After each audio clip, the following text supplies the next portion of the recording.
Hey everyone, my name is Helen Hylett. I am from Sonoma County, which is in Northern California. We have had two major wildfires in the last few years, Tubbs Fire of 2017 and the Kincaid Fire of 2019. Wildfires are a direct threat on our community.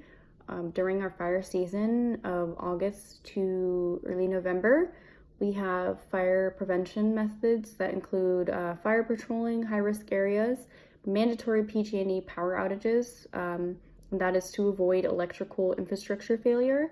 I chose this topic because it is a constant threat to our community, and I want to learn more about mitigation efforts. Thank you so much.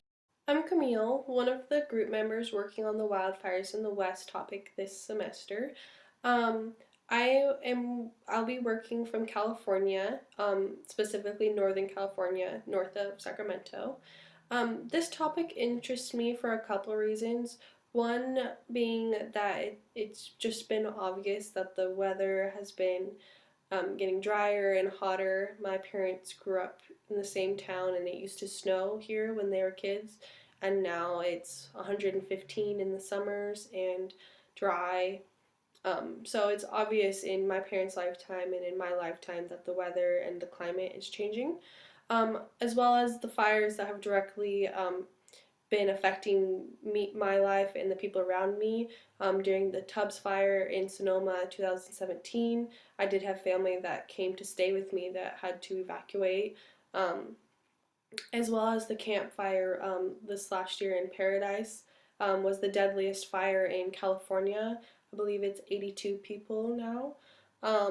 In my great grandmother's house, she had previously passed away, but her house was burned in that fire. And I think when things like that happen, the issue becomes more personal, and you want to pursue it for your own interests.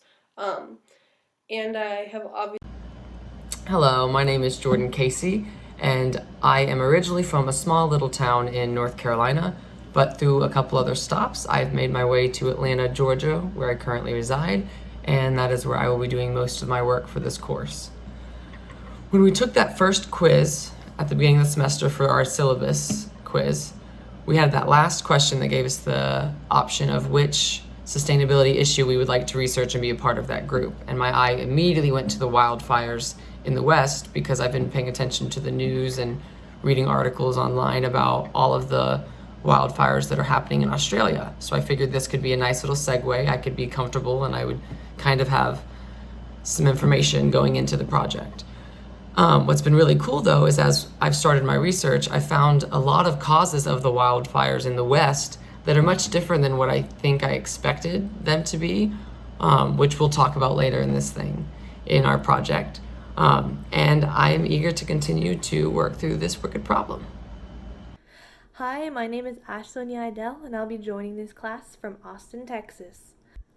This topic stood out to me because for the past year, every time I heard about a major wildfire taking out millions of acres of land, I got really stressed out and kind of afraid for our future.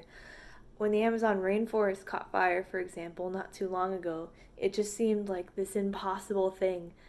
It was so surreal just watching in the news more and more land just being destroyed, and it shocked me even more learning that people were setting the forest on fire on purpose to further their agriculture and whatnot. And I just wanted to learn about why these things happen and why they get so out of hand, and why some people, it's actually in their self-interest to let things burn.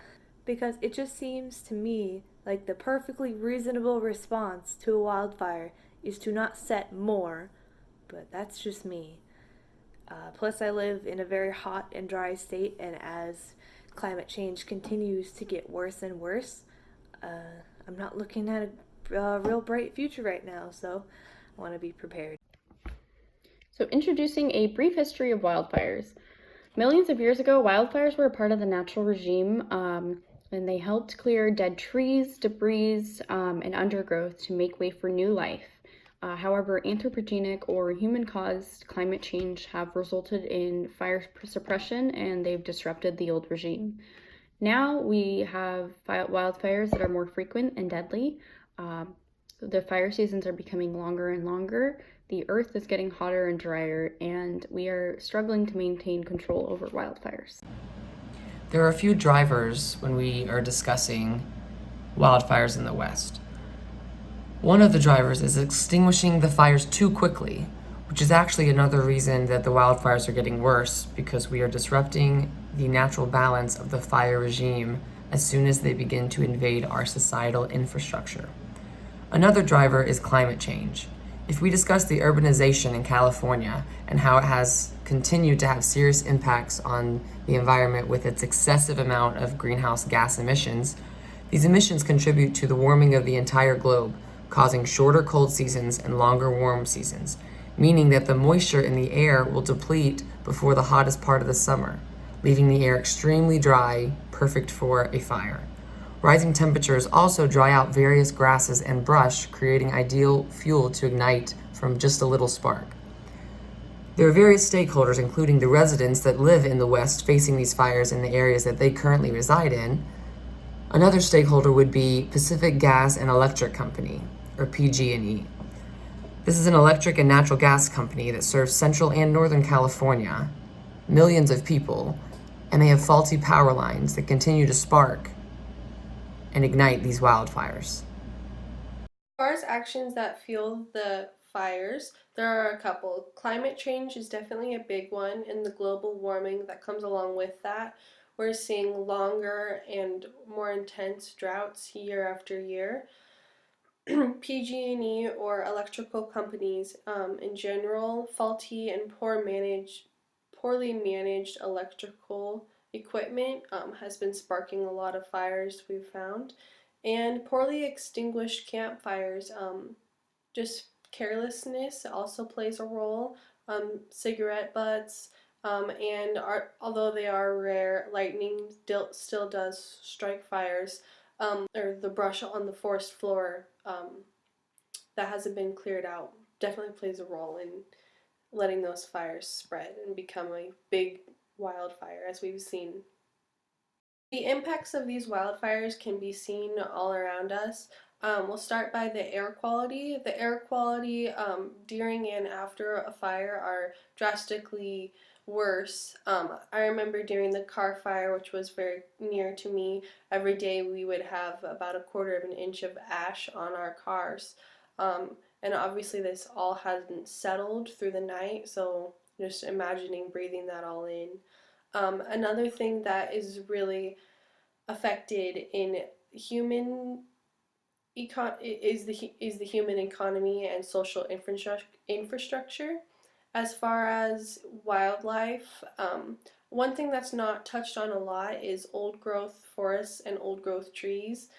These very tall and very thick trees are often not only shelter to wildlife, but they're homes to birds, as well as the very tallest trees are where they have their nests. So when these burn, they either have to relocate or are forced to build their nests closer to the ground, therefore closer to possible predators.